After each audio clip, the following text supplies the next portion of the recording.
ይግቡ። በ45000 ካሬ ሜትር ላይ ወደ ተንጣለለው የፊሶን ሪል ስቴት እንኳን ደህና መጣችሁ። ቤቶቻችን ተጠናቀዋል። ይምጡና ይረከቡ። በተንጣለለው የፊሶን መንደር ታውን ሃውስ፣ ቪላና አፓርትመንት እንደ ምርጫው አቀርበናል። ዘመናዊና ቅንጡ አፓርትመንቶቻችን ከባለ 1 እስከ ባለ 3 መኝታ ተሰናድተዋል። እርሶን ይጠብቃሉ። የከርሰ ምድር ውሃ፣ ለተለያዩ ፕሮግራሞች የሚሆን ሰፊ ቴራስ፣ 24 ሰዓት የማይቋረጥ ተጠባባቂ ጄኔሬተር፣ ሰፊና አስተማማኝ የመኪና ማቆሚያ፣ የደህንነት ካሜራ ጨምሮ ይሄ ቀረሽ የማይባል ዘመናዊና ቅንጡ አፓርትመንት። ምርጫው ቪላ ከሆነ ደግሞ የተሟላና በ340 ካሬ ሜትር ላይ ያረፈ በውስጡ 6 መኝታ ቤቶች፣ 7 መታጠቢያ ቤቶች፣ 2 ሳሎን፣ 1 ባህላዊና 1 ዘመናዊ ኩሽናዎችን በውስጡ ያቀፈ ቤትም አለን። ታውን ሃውስስ ቢሉ በፊሶን መንደር ምን ጠፍቶ 5 መኝታ ቤት፣ 6 መታጠቢያ ቤትን፣ 1 ባህላዊና 1 ዘመናዊ ኩሽና አካቶ በ190 ካሬ ላይ ያረፈ 2 መኪና ማቆም የሚያስችል ሰፊ ግቢ ያለው የፊሶን መንደር። ይምጡ፣ ዛሬውኑ የቤት ባለቤት ይሆኑ። በ0952 78 78 78 ወይም በ0952 79 79 79 ላይ ሃሎ ይበሉን። ፊሶን ሪል ስቴት የርሶ።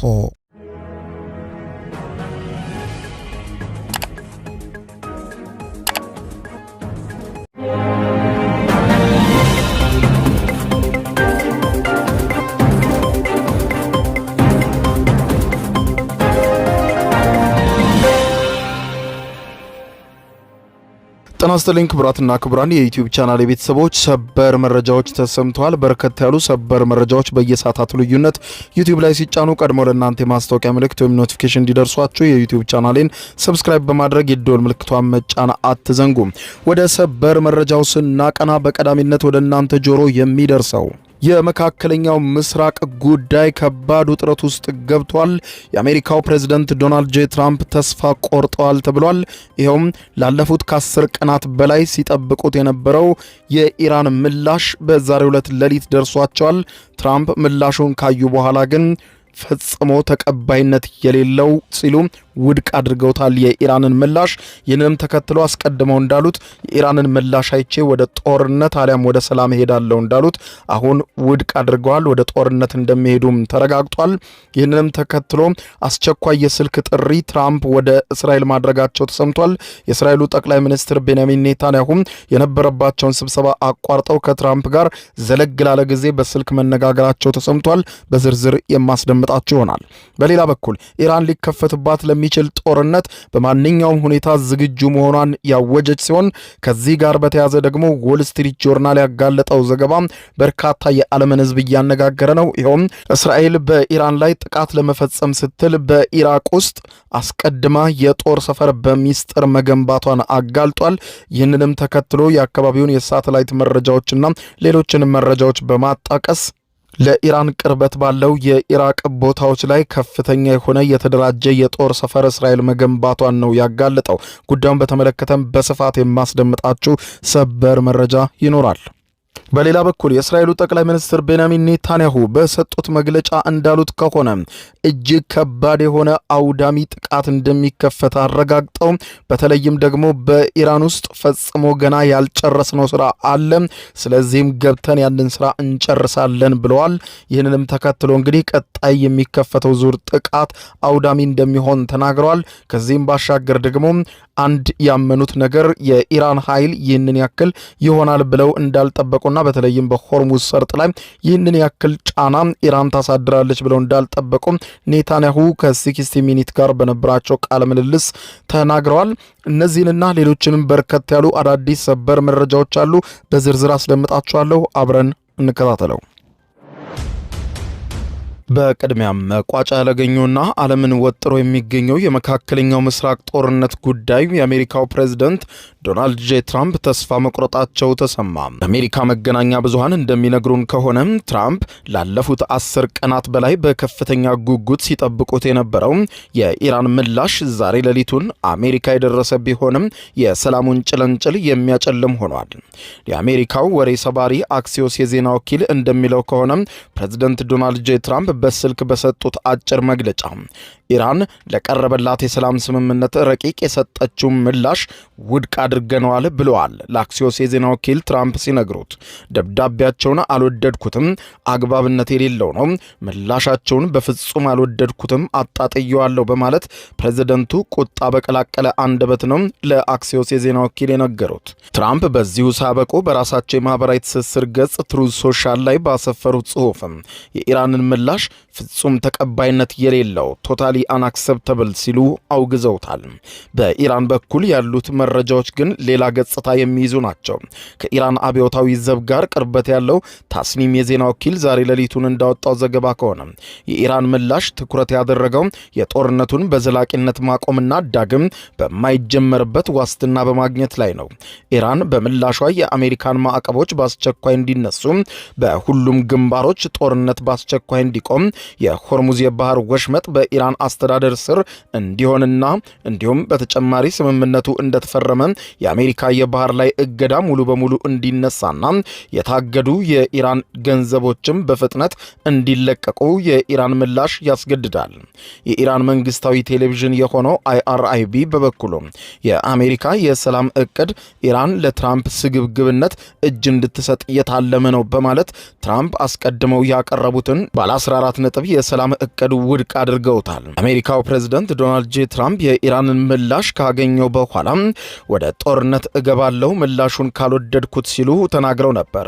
ታዲያ ይህ የኢራን ምላሽ እንደደረሳቸው ተቀባይነት የሌለው በማለት ውድቅ ካደረጉት በኋላ የዓለም የነዳጅ ዋጋ በከፍተኛ ሁኔታ መናሩ ተሰምቷል። ብሬንት ድፍድፍ ነዳጅ ዋጋም በ3 በመቶ በመጨመር አንድ በርሜል $104 የደረሰ ሲሆን ሁኔታው እጅግ አሳሳቢ መሆኑን የተረዱት ሴናተር ሊንሳይ ግርሃም ትራምፕ አሁን ወደ ወታደራዊ እርምጃ እንዲሸጋገሩና ፕሮጀክት ፍሪደም ፕላስ የተባለ የባህር ላይ ኦፕሬሽን ዳግም እንዲጀምሩ በማህበራዊ ትስስር ገጻቸው ፕሬዝደንቱን ጠይቀዋል። ይህ በዚህ እንዳለ በዲፕሎማሲው በኩል ያለው ውጥረት እንደቀጠለ ሆኖ በእስራኤልና በአሜሪካ መሪዎች መካከል ያለው ቅንጅት ይበልጥ እየተጠናከረና በጋራ በኢራን ላይ ጦርነት ለመክፈት እየተዘጋጁ መሆኑ ተዘግቧል። የእስራኤል ባለስልጣናት የጠቀሰው CNN እንደዘገበው ጠቅላይ ሚኒስትር ቤንያሚን ኔታንያሁ ትናንትና እሁድ ምሽት ከፕሬዝደንት ዶናልድ ጄ ትራምፕ ጋር ረዥም የስልክ ውይይት ማድረጋቸውን ዘግቧል። ኔታንያሁ ከድሩዝና ቸርካኔሲያ ማህበረሰብ መሪዎች ጋር የነበራቸውን ስብሰባ በፍጥነት አቋርጠው ከትራምፕ ጋር የስልክ መስመር ላይ መሆን አለብኝ በማለት በጉዳዩ ላይ ያላቸውን ትኩረት አሳይተው በስልክ ውይይት ማድረጋቸው ተዘግቧል። ኔታንያሁ ለሲቢኤስ የዜና ወኪል 60 ሚኒት ፕሮግራም በሰጡት ቃለ ምልልስ በኢራን ላይ የተከፈተው ጦርነት ብዙ ውጤቶችን ቢያመጣም ገና ጦርነቱ ያልተጠናቀቁና እጅግ በጣም በርካታ ስራዎች በኢራን ውስጥ ይቀሩናል ብለዋል። ኢራን አሁንም ቢሆን የኒውክሌር ጣቢያዎቿን እንዳልበተነች የሚሳኤል ፕሮግራሟም ሙሉ በሙሉ እንዳላቆመና ከፍተኛ መጠን ያለው የዩራኒየም ክምችት እንዳላት ኔታንያሁ በምሽቱ መግለጫቸው ያስታወቁ ሲሆን ፕሬዝዳንት ትራምፕ የዩራኒየም ክምችቱን በአካል ተገኝቶ መውጣት አለበት በሚለው እሳቤ ላይ ተስማምተዋል ብለዋል። ይህ ደግሞ እጅግ አስፈላጊ ተልእኮ ነው ያሉት ኔታንያሁ እዚያም ተባለ በዚህ በኢራን ውስጥ የተብላላውን ዩራኒየም ሙሉ በሙሉ በቀጣይ በምናደርገው ኦፕሬሽን ይዘን እንወጣለን ብለዋል። ፕሬዝዳንት ትራምፕ በበኩላቸው ለጋዜጠኛ ሻሪን አትኪንስ በሰጡት ቃለ ምልልስ አሜሪካ የኢራንን የዩራኒየም ክምችት በሆነ ወቅት ላይ እንደምትቆጣጠረው የዛቱ ሲሆን ኦፕሬሽናችን እሱን ያማከለ ነው የሚሆነው ብለዋል።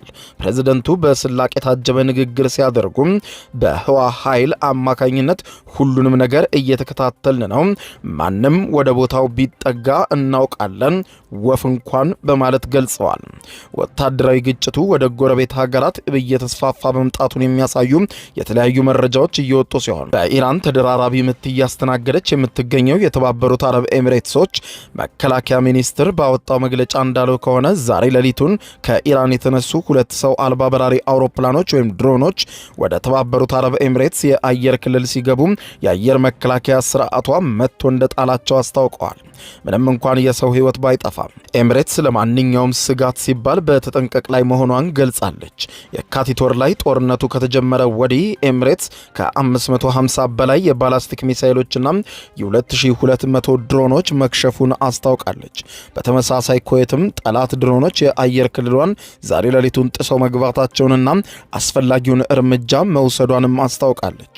ምንም እንኳን የድሮኖቹ ጭምር ባይታወቅም ባለፈው ወር ከኢራቅ አቅጣጫ የተነሱ ድሮኖች በኩዌት የድንበር አቅራቢያ ላይ ጉዳት አድርሰው እንደነበርም ይታወሳል። የኳታር ጠቅላይ ሚኒስትር ሼህ መሐመድ ቢን አብዱራህማን አልታኒ በአሜሪካን ከውጭ ጉዳይ ሚኒስትር ማርኮ ሩቢዮ ጋር ተገናኝተው የቀውሱ ስረ መሰረት በውይይት እንዲፈታ ጥሪ አቅርበው እንደነበር ይታወሳል። የዓለምን ኢኮኖሚ የጀርባ አጥንት የሆነው የሆርሙዝ ባህር ወሽመጥ የጦርነቱ ዋነኛ የመፋለሚያ አውድ መሆኑ ይታወቃል። የሳውዲ አረቢያው የነዳጅ ግዙፍ ተቋም የሆነው አራምኮ ዋና ስራ አስፈጻሚ አሚን ናስር እንደገለጹት ከሆነ ጦርነቱ ከተጀመረ ወዲህ ዓለም 1 ቢሊዮን በርሜል የሚጠጋ ነዳጅ ሙሉ በሙሉ አታለች ብለዋል። የሆርሙዝ ወሽመጥ መዘጋት ለዓለም ገበያ ታላቅ የሆነ ጥፋት ነው ያሉት ናስር የባህር ትራፊኩ ዛሬ እንኳን ቢከፈት ገበያው ወደ ነበረበት ለመመለስ ቢያንስ 1 ዓመት እንደሚወስድ ተናግረዋል።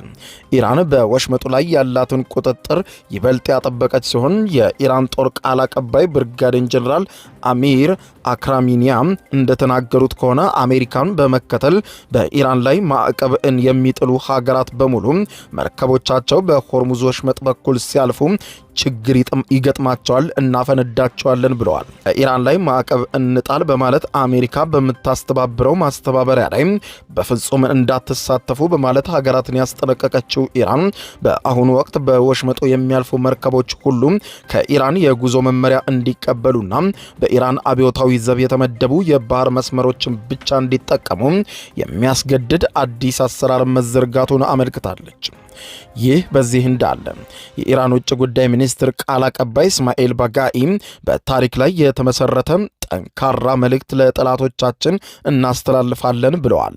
ባጋኢ ዛሬ ሌሊቱን በማህበራዊ ትስስር ኤክስ ገጻቸው ላይ ከክርስቶስ ልደት በፊት በ53 ዓመተ ምህረት የተካሄደውን የካርሄ ጦርነት በመጥቀስ ጥንታዊው የፋርስ ጀነራል ሱሬና ጥቂት ወታደሮችን ይዞ ግዙፉን የሮም ጦር ያሸነፈበትን ታሪክ አስታውሰዋል። አክለውም ታሪክ ሁልጊዜም ራሱን ይደግማል፣ ትምህርት ለመውሰድ ፈቃደኛ ላልሆኑ ሁሉ በማለት ኢራን በቴክኖሎጂ የላቀውን የአሜሪካና የእስራኤልን ጦር በአነስተኛ ዋጋ በሚመረቱ ድሮኖችና ሚሳይሎች እንደምትመክት በተዘዋዋሪ ገልጸዋል። ኢራን በአሁኑ ወቅት ኦፕሬሽን ትሩ ፕሮሚስ 4 በተሰኘው ዘመቻዋ በመቶዎች የሚቆጠሩ የአጸፋ ጥቃቶችን የሰነዘረች ሲሆን የኢራን ጦር ኃይሎች በደቡብ ምዕራብ ቀጠና አንድ የጠላት ድሮንን መተው መጣላቸውን ፋርስ የዜና ወኪል ዘግቧል። የኢራኑ ፕሬዝዳንት መሱድ ፔዜሽኪያን ደግሞ ለጠላት በፍጹም አንንበረከክም፣ ድርድር ማለት ፈጽሞ እጅ መስጠት ማለት አይደለም፣ የሀገራችንን ጽናት በድጋሚ እንጠብቃለን ብለዋል። በጥቅሉ በመካከለኛው ምስራቅ ያለው ሁኔታ ከዲፕሎማሲ ንግግሮች አልፎ ወደ ለየለት ጦርነት እያመራ ሲሆን የአሜሪካው ፕሬዝዳንት ዶናልድ ጄ ትራምፕ በዛሬው ዕለት የሚሰጡት መግለጫ ተጠባቂ ነው። ትራምፕ ከዚህ ቀደም አስቀድመው እንደተናገሩት ጦርነቱ ዳግም ሊቀሰቀስ የሚችለው ኢራን ስምምነቴን ካልተቀበለች ነው በማለት መናገራቸው ይታወሳል። ትራምፕ እንዳሉትና ካሉትም በላይ በሆነ መልኩ ደግሞ ኢራን የሰላም ስምምነቱን ውድቅ ከማድረግም በላይ ፍላጎቶቿም በዚሁ ምላሿ ላይ ሰፍተው ታይተዋል። ስለዚህም ከዛሬ ጀምሮ ከእስራኤል ጋር በመቀናጀት በኢራን ላይ ጦርነት ይከፍታሉ ተብሎ ይጠበቃል። ይህ በዚህ እንዳለ የዎል ስትሪት ጆርናል ዘገባ እንዳጋለጠው እስራኤል በኢራን ለምታካሂደው ጦርነት ኢራቅ ውስጥ ሚስጥራዊ የጦር ሰፈር መገንባቷ ተጋልጧል። እስራኤል በኢራን ላይ የምታካሂደውን የአየር ድብደባ ለመደገፍ ሲባል በኢራቅ በረሃ ውስጥ ሚስጥራዊ ወታደራዊ ሰፈር አቋቁማለች ሲል ነው ዎል ስትሪት ጆርናል ዛሬ ሌሊቱን ያወጣውና ዓለምን ያነጋገረው ዘገባ ያጋለጠው። ጋዜጣው ጉዳዩን የሚያውቀው የአሜሪካ ከፍተኛ ባለስልጣናትና በርከት ያሉ ምንጮቹን ጠቅሶ እንደዘገበው ከሆነ ይህ የእስራኤል ሚስጥራዊ የጦር ሰፈር በኢራቅ ውስጥ ከተቋቋመ በኋላ በአካባቢው የእስራኤል የጦር ሰፈር መኖሩን ያወቁ የኢራቅ ወታደሮች ላይ የአየር ጥቃት መፈጸሙን ጨምሮ ዘግቧል። የእስራኤል ጦርነት ከመጀመሩ በፊት በአሜሪካ እውቅና በጦር ሰፈሩ ላይ ልዩ ኃይሎችን የሚይዝና ለአየር ኃይሏ ቁሳቁስ የሚያቀርብ ማዕከል ሆኖ እንዲያገለግል አድርጋ ማደራጀቷንም ጠቅሷል። የጦር ሰፈሩ ከዚህ በተጨማሪ በጦርነቱ የሚከሰከሱ የእስራኤል አብራሪዎችን ለመፈለግና ለመርዳት የሚችሉ ቡድኖችንም ማካተቱን ዎል ስትሪት ጆርናል በዛሬ ሌሊቱ ዘገባ አጋልጧል። ሮይተርስ የዜና ወኪል የዘገባውን ትክክለኛነት ለማረጋገጥ የእስራኤሉን ጠቅላይ ሚኒስትር ቢሮ ጥያቄ ያቀረበ ሲሆን ጥያቄው ምላሽ እንዳላገኘለት ዘግቧል። ባለፈው መጋቢት ወር በአካባቢው የሚገኙ የበግረኞች ሄሊኮፕተርን ጨምሮ ያልተለመዱ ወታደራዊ ቁሳቁሶችን በኢራቅ በረሃ ውስጥ መመልከታቸውንና የኢራን ብሔራዊ የዜና ወኪልም ይህንኑ ዘግቦ ነበር። የዚህ ዘገባ በኋላ የኢራን ወታደሮች ምርመራ እንዲያደርጉ የተላኩ ሲሆን የእስራኤል ኃይሎች የአየር ድብደባ በመፈጸም ወደ ጦር ሰፈሩ እንዳይቀርቡ መከላከላቸውን ጋዜጣው በዘገባው አጋልጧል። ጋዜጣው መጋቢት ወር መጨረሻ ላይ ኢራቅ ለመንግስታቱ ድርጅት የውጭ ኃይሎች በተለይም አሜሪካን በመጥቀስ የአየር ድብደባ መፈጸሟን ገልጻ ቅሬታዋን አቅርባለች ብለዋል። ዎል ስትሪት ጆርናል ያነጋገራቸው ጉዳዩን በቅርበት የሚያውቁ ግለሰብ በጥቃቱ ላይ አሜሪካ አለመሳተፏን የገለጸች ሲሆን አሁንም ቢሆን ኢራቅ ውስጥ ባለው የጦር ሰፈር እስራኤል በኢራን ላይ ከፍተኛ ጥቃት ለመክፈት እየተዘጋጀች እንደሆነ አመልክቷል። በሌላ በኩል የእስራኤሉ ጠቅላይ ሚኒስትር ቤንያሚን ኔታንያሁ የኢራኑ አገዛዝ መውደቅ ያለበት ነው ሲሉ ተናገሩ። የእስራኤሉ ጠቅላይ ሚኒስትር ቤንያሚን ኔታንያሁ በኢራን ያለው አገዛዝና አመራር ውሎ አድሮ ከስልጣን ሊወገድና ሊወድቅ እንደሚችል ያላቸውን እምነት ከመግለጽም አልፈው አሁን ባለው ሁኔታ ሰላም መፍጠር አይቻልም፣ የኢራን አገዛዝ ካልወደቀ በስተቀር በመካከለኛው ምስራቅ ቀጠና ሰላም የሚባል ነገር አይመጣም በማለት ገልጸዋል። ሆኖም ግን ይህንን በእርግጠኝነት መቼና እንዴት እንደሚሆን ከመተንበይ ተቆጥበዋል።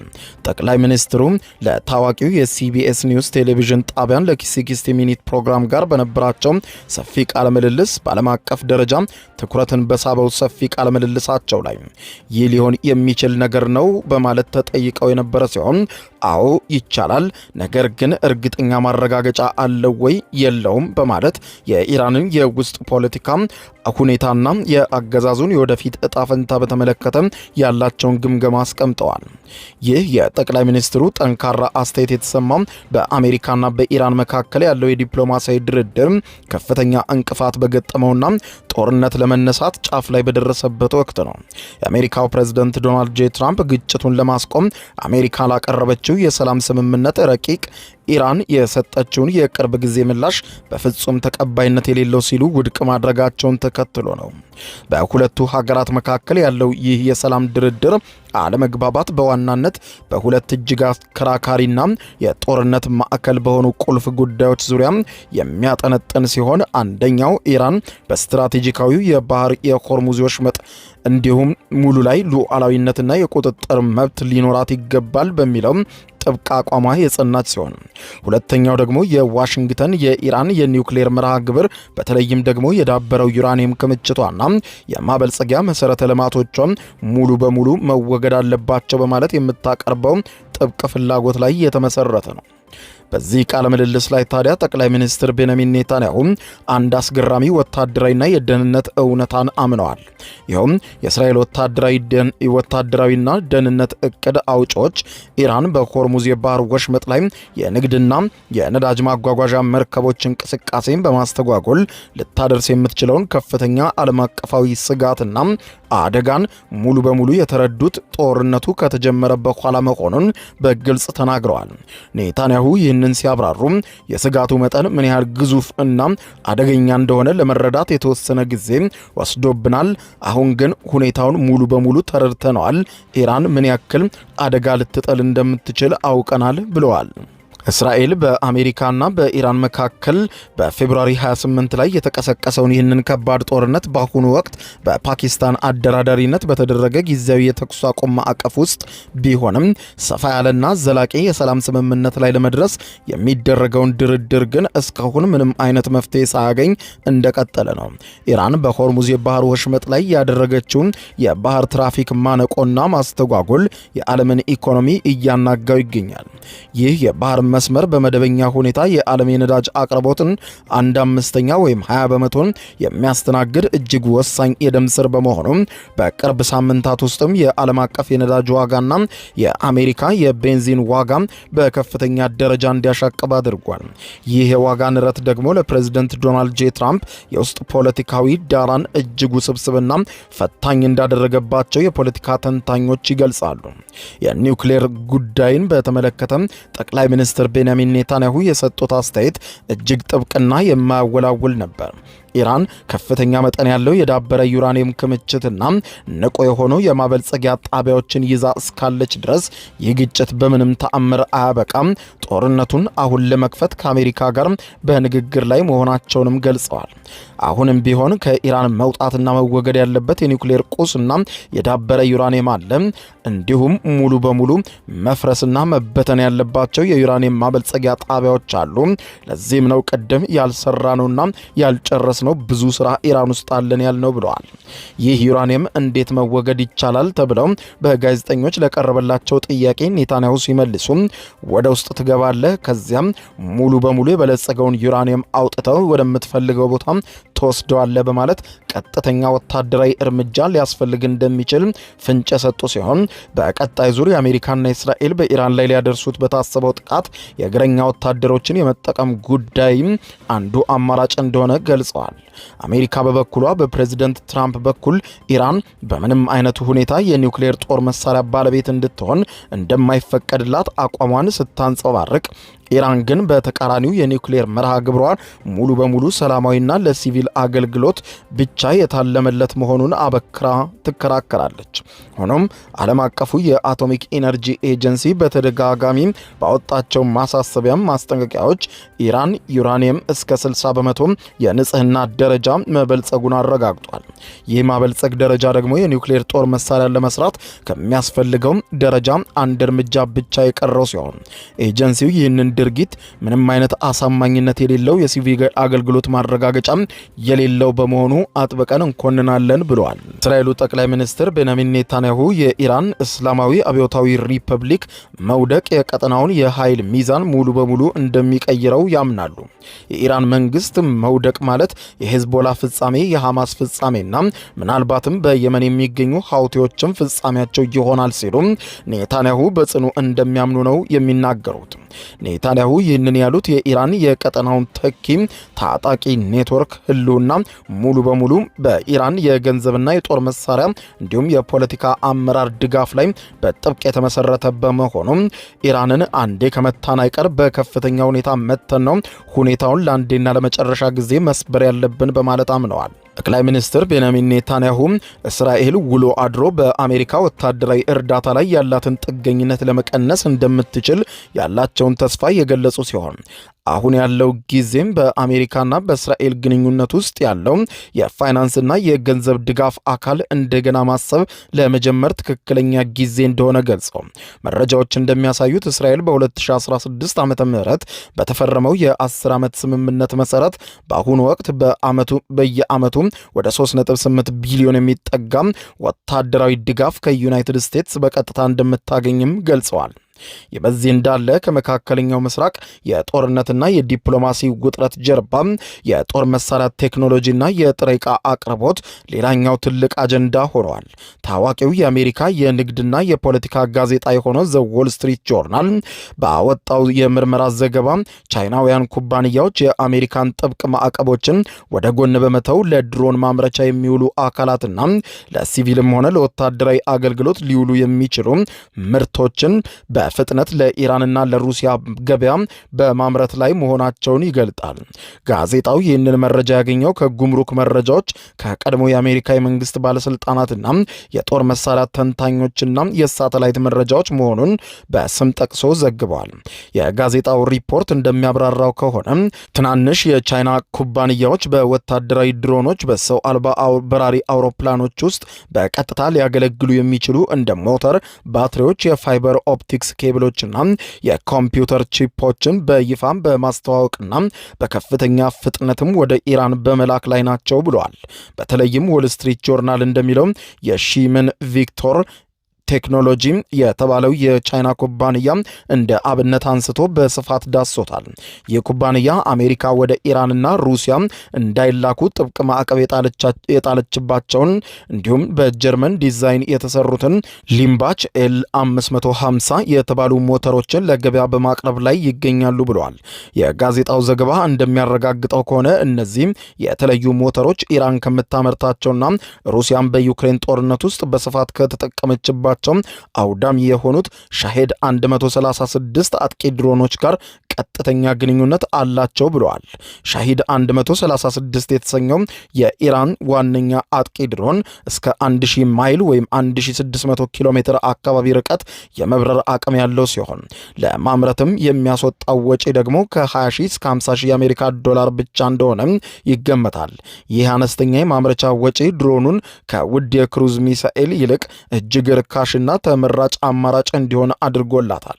እንደ ዎል ስትሪት ጆርናል የምርመራ ዘገባ ከሆነ ይህ ሺያመን ቪክቶር የተባለው ኩባንያ ባለፈው የካቲት ወር የተጀመረውን የኢራንና እስራኤል ጦርነት ተገን በማድረግ በመጋቢት ወር ብቻ ለደንበኞቹ የግብይት ኢሜይልን ልኮ እንደነበር ገልጦ ኩባንያው ምርቶቹን ለማስተዋወቅ በላከው ኢሜይል ላይ በኢራን ላይ በተፈጸመው ጥቃት እጅግ አዝኛለሁ በማለት የጀመረ ሲሆን ተቆጥተናል፣ ልባችንም ከእናንተ ጋር ነው፣ ለእናንተ የሚሆን የድሮን ማምረቻ መሳሪያዎችን በከፍተኛ ሁኔታ ለማቅረብም እንስማማለን ብሏል። ከዚያ በኋላም እጅግ በርካታ ቁጥር ያላቸው መሳሪያዎችን ወደ ኢራን መላኩም ተመልክቷል። ይህንን ዘገባም ተከትሎ የቻይና ውጭ ጉዳይ ሚኒስትር ለዎል ስትሪት ጆርናል በላከው መግለጫ ቻይና ለሲቪልና ለወታደራዊ አገልግሎቶች የሚውሉ ምርቶችን ኤክስፖርት በሚመለከት በሀገሪቱ ሕጎችና በዓለም አቀፍ ግዴታዎች መሰረት ጥብቅ ቁጥጥር እያደረገች ታሳልፋለች በማለት ስለ ክሱም ለዎል ስትሪት ጆርናል ዘገባ ምላሽ ሰጥተዋል።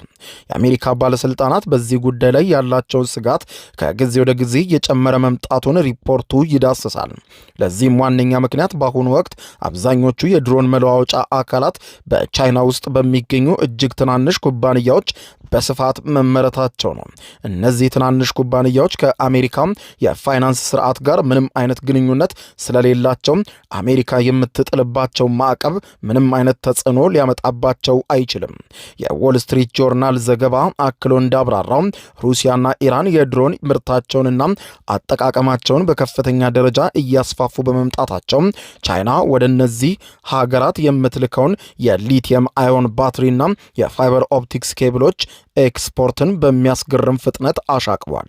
ይህ የጦር መሳሪያ አቅርቦት ሰንሰለትን ለመቁረጥ የአሜሪካ ባለስልጣናት ለጋዜጣው እንደተናገሩት የዋሽንግተን የኢራንን የነዳጅ ገቢ ለመቀነስና ለማድረቅ ከፍተኛ ጥረት እያደረገች ቢሆንም ሁኔታው ግን እየተሳካላት አይደለም። እንዲያውም ጦርነቱ ዳግም የመጀመሩ ዋዜማ ላይ ቆሟል ብለዋል። ክቡራን አድማጮች ለሰዓቱ ብታደምጧቸው መልካም ናቸው ያልኳቸው አጫጭር መረጃዎች የሰማችኋቸው ናቸው። ከሰዓታት በኋላ በሌላ መረጃ ተመልሰን እስከምንገናኝ በያለንበት የዓለም ዳር የዩቲዩብ የስኬት ሚስጥሮችን በዝርዝር የያዘው የአቤል ብርሃኑ የወይኗ ልጅ መጽሐፍ ሁለተኛ እትም በገበያ ላይ። ዩቲዩብ ለመጀመር በአጭር ጊዜ ስኬትን ለመቀዳጀት አስበዋል? ዩቲዩብ ብጀምር ስንት ብር አገኘሁም ብለው አስበዋል? እንግዲያውስ በዩቲዩብ 2 የወርቅ 3 የብር ሽልማቶችን ያገኘው የአቤል ብርሃኑ የወይኗ ልጅ የዩቲዩብ ሚስጥሮች መጽሐፍ በዝርዝር ሁሉንም ያብራራሉታል። ዛሬውኑ ገዝተው ህልሞን እውን የሚያደርጉበትን የዩቲዩብ የስኬት መንገድ ይጀምሩ። በሀገር ቤት አከፋፋይ አዲስ አበባ ሜክሲኮ ኮሜርስ መጽሐፍት መደብር። በውጭ ሀገራት ለምትገኙ ከአማዞን ላይ ብታዙ በቀናት ውስጥ ደጁ ይደርሳል። የአማዞን ሊንኩን እዚህ ቪዲዮ ኮሜንት ላይ ያገኙታል። የዩቲዩብ ሚስጥሮች ዘመኑ ጋር ተፈላጊ መጽሐፍ።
ይግቡ።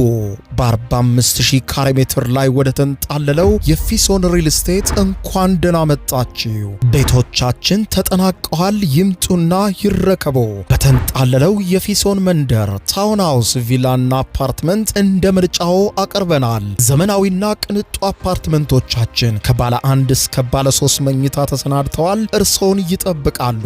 የከርሰ ምድር ውሃ፣ ለተለያዩ ፕሮግራሞች የሚሆን ሰፊ ቴራስ፣ 24 ሰዓት የማይቋረጥ ተጠባባቂ ጄኔሬተር፣ ሰፊና አስተማማኝ የመኪና ማቆሚያ፣ የደህንነት ካሜራ ጨምሮ ይሄ ቀረሽ የማይባል ዘመናዊና ቅንጡ አፓርትመንት። ምርጫው ቪላ ከሆነ ደግሞ የተሟላና በ340 ካሬ ሜትር ላይ ያረፈ በውስጡ 6 መኝታ ቤቶች፣ 7 መታጠቢያ ቤቶች፣ 2 ሳሎን፣ 1 ባህላዊና 1 ዘመናዊ ኩሽናዎችን በውስጡ ያቀፈ ቤትም አለን። ታውን ሃውስስ ቢሉ በፊሶን መንደር ምን ጠፍቶ 5 መኝታ ቤት፣ 6 መታጠቢያ ቤትን፣ 1 ባህላዊና 1 ዘመናዊ ኩሽና አካቶ በ190 ካሬ ላይ ያረፈ 2 መኪና ማቆም የሚያስችል ሰፊ ግቢ ያለው የፊሶን መንደር። ይምጡ፣ ዛሬውኑ የቤት ባለቤት ይሁኑ። በ0952 78 78 78 ወይም በ0952 79 79 79 ላይ ሃሎ ይበሉን። ፊሶን ሪል ስቴት የርሶ